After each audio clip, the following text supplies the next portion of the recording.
સમાચાર અમદાવાદથી, જ્યાં માણેક ચોક નજીક એક જર્જરિત મકાન ધરાશાયી થઈ ગયું છે। ઘાંચીની પોળમાં મકાન ધરાશાયી થતા બે લોકો ફસાયા હોવાની વિગતો મળી છે। ફાયર વિભાગની ટીમ અહીંયા પહોંચી છે અને રેસ્ક્યુની કામગીરી કરવામાં આવી છે। અમદાવાદના માણેક ચોક નજીક ઘાંચીની પોળના દ્રશ્યો છે, જ્યાં જર્જરિત મકાન ધરાશાયી થયું અને બે લોકો દબાયા હોવાની વિગતો છે। ખાસો એવું કાટમાળ અહીંયા છે, જેને હટાવવાની કામગીરી શરૂ થઈ ચૂકી છે અને જે લોકો ફસાયેલા છે તેમને બચાવવા માટે પ્રયત્નો કરવામાં આવ્યા છે। આ અંગે જાણકારી આપશે સંવાદદાતા રીમા દોશી ફોનલાઈન પર જોડાઈ ગયા છે। જી રીમા। વિકાસ, અમદાવાદના માણેક ચોકની નજીક આવેલું જે ઘાંચીની પોળ છે ત્યાં જર્જરિત મકાન છે, જેને અમદાવાદ મહાનગરપાલિકા દ્વારા જર્જરિત મકાન તરીકેની નોટિસ આપીને પણ સંતોષ માનવામાં આવ્યો હતો।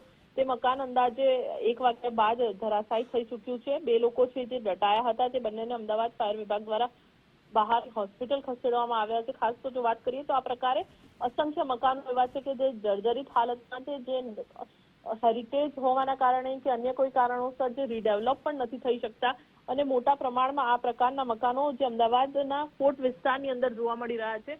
અને હંમેશા ઉનાળો અને ચોમાસું આવતા જે સિઝન હોય છે તે દરમિયાન આ પ્રકારની ઘટનાઓ છે જે અવારનવાર બનતી હોય છે। અત્યારની પણ જો વાત કરીએ, આજે ઘટના બની છે, બે લોકો દટાયા હતા, તે બંનેને બહાર કાઢી લેવામાં આવ્યા છે।